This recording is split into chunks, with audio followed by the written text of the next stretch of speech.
everyone, I'm Alex and I'm the hands behind Lovecraft Crochet. My plushies are for the anxious, depressed, autistic, and neurodivergent. Small enough to travel in a purse, backpack, diaper bag, or even your pocket. You can check out my Facebook page or TikTok to see what patterns are available and stay tuned for the new ones coming out. I also make hats, scarves, blankets, and dice bags for the tabletop gamer or dice goblin in your life. Feel free to order through the page, TikTok DMs, or via email at love.craft.crochet@gmail.com. Now, on to the segment. Many portions of this heavily redacted. Anonymous sources. When are we going to say that enough is enough? Redaction. Aren't we tired of hearing the same celebrities and influencers telling us that same manicured story over and over again? What about everyone else? Tons and tons of redaction. What about those who don't have a voice just because they don't have a book deal, a TV show, or 1 million followers on Instagram? Their stories matter too. This is a place where we can finally shine a spotlight into the shadows and give a voice to those who would otherwise be silenced. Real people, real stories, without censorship or fear of backlash. This is the raw, unvarnished truth. Welcome to The Redacted. You can find us on YouTube or wherever you get your podcasts.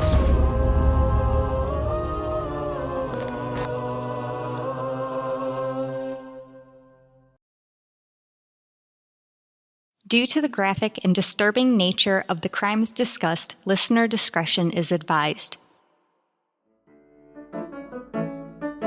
Retrostatic Radio presents Killing 15 Minutes.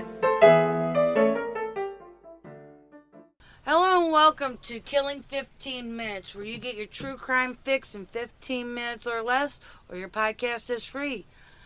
I'm your writer, Sam Rossi, and shortly I'll be handing over a rough draft of a script to my brother, AJ, who hasn't read it, who's most likely has no idea what we're talking about. This should be fun. Good luck, bro. Thank you, Sissy Spacek. Jack Owen Spillman III is an American serial killer from Spokane, Washington. He is known as the Werewolf Butcher, which is a terrible sequel to The Vampire Rapist, I will say. I understand that. So does he butcher werewolves? No, he does not butcher werewolves. Born Roy Wilson on August 30th, 1969, in Spokane, Washington, not much is actually known about him.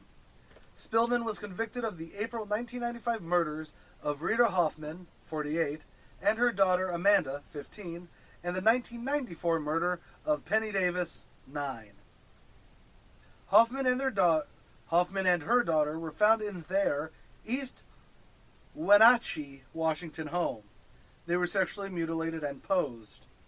Spillman's black truck matched the description of a vehicle near the scene in a parking lot. He was stopped after the murders by East Wenatchee police officer. A 12-inch knife covered in blood was recovered. Under threat of the death penalty, Spillman spilled about the Penny Davis murder in Tonasket, Washington. Davis had disappeared in September of '94 and was found 6 months later in a shallow grave 12 miles from her home. She was also posed. Spillman told his cellmate that he stalked his victims prior to killing them, as he imagined himself as a werewolf. To avoid the death penalty, Spillman pled guilty to 3 counts of first-degree murder and sentenced to life imprisonment in 1996. He is serving his sentence at Washington State Penitentiary. According to court documents, Spillman would declare to Mark Miller that he wanted to be the world's greatest serial killer. Upon research, he was a monster and was sick in what he did with his kills. That is all Sam is going to say on why it is so short. He did 6 sick things. And I'm guessing this is going to be a terrible way to say it. It's a quality over quantity for why he's a sick puppy. Yeah. It's not that he, was a gratuitous killer.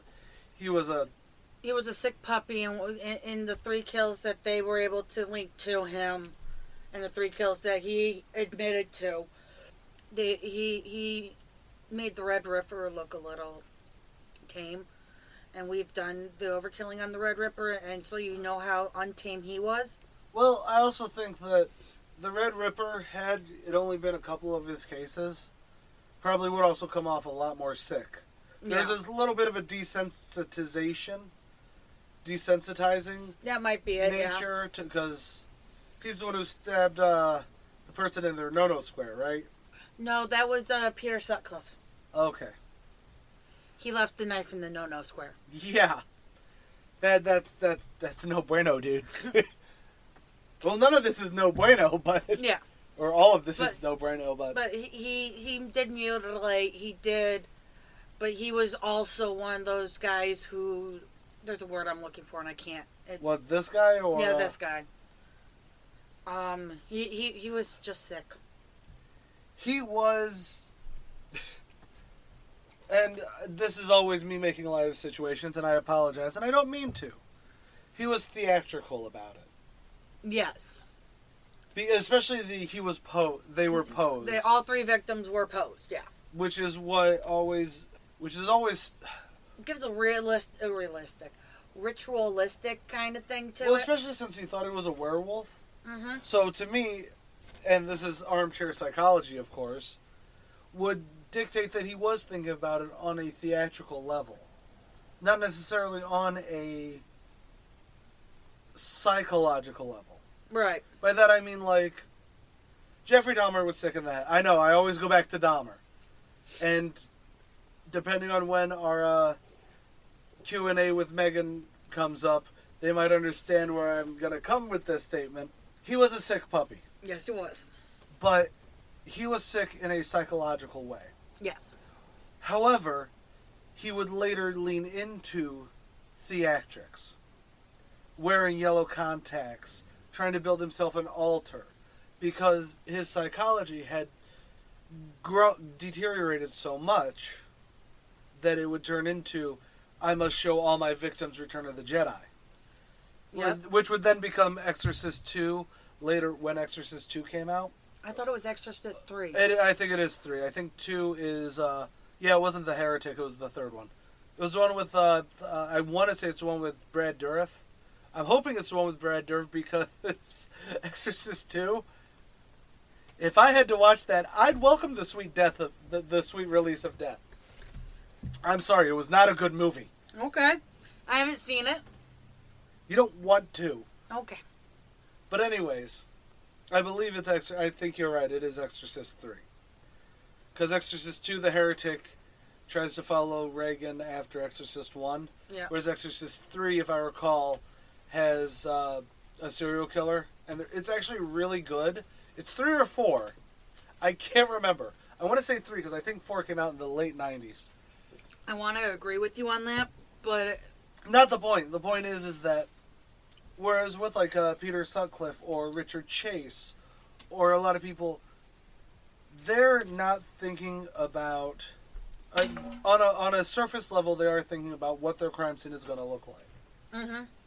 Some of them impulse kill and then after the fact turn around and go, crap, let's try and clean up, or something along those lines, or I'm going to predetermine here's my kill bag. Mm-hmm. But ultimately they're not thinking of like a David Fincher film. They're not thinking about it like the show Hannibal. You should totally watch it. It's really, first season's really good. After that, but in it there's a lot of, or even Criminal Minds on certain episodes where, the unsub would take the victim and pose them so they're like playing a piano or shit. You know what I mean? Yes. Where it is I need this to look good.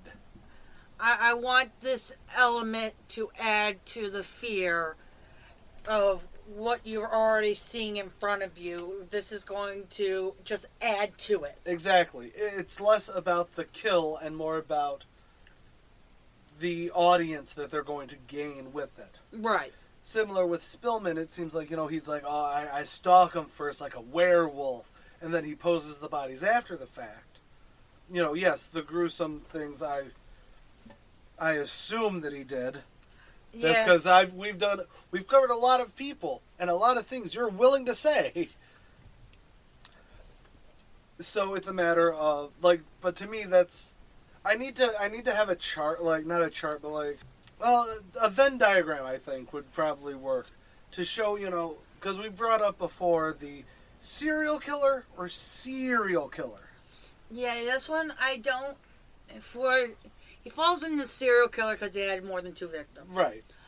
But he also falls into a ritualistic killer because he posed them, and I would say that probably in his mutilations was some type of. Oh, there was relief. He was definitely a sick in the head puppy. Yeah. But that's where it turns into, was he just a violent person who then went down the serial killer path, and then decided he wanted to be theatrical over, it wasn't the killing that he wanted. I think the killing, just with how it lays out, while it was, it was part of his, step 1, step 2, his Special Agent Ostro mission briefings. Step 1, stalk him. Step 2, you know what I mean? That seems to be more, I don't know. There's not a lot on the guy, and to me, he comes off just like a sick puppy that leaned into wanting to be sick. Yeah. You know what I mean? I get what you're saying. And I probably picked him. I picked him because he was short. And it was interesting for somebody to have the moniker the Werewolf Butcher in Spokane, Washington. Would you prefer the Sasquatch Stalker? No. I don't know where Spokane is in Washington. Is it part of that Bigfoot grounds? Yes. It is, if I remember correctly, it is part of the woodland area of Spokane. But since our last episode was over long, let's cut this down to about 10. Yeah. We'll do this as if you're cooking yourself a hot pocket. Actually, no. You probably cook pasta in this time period. Well, yeah.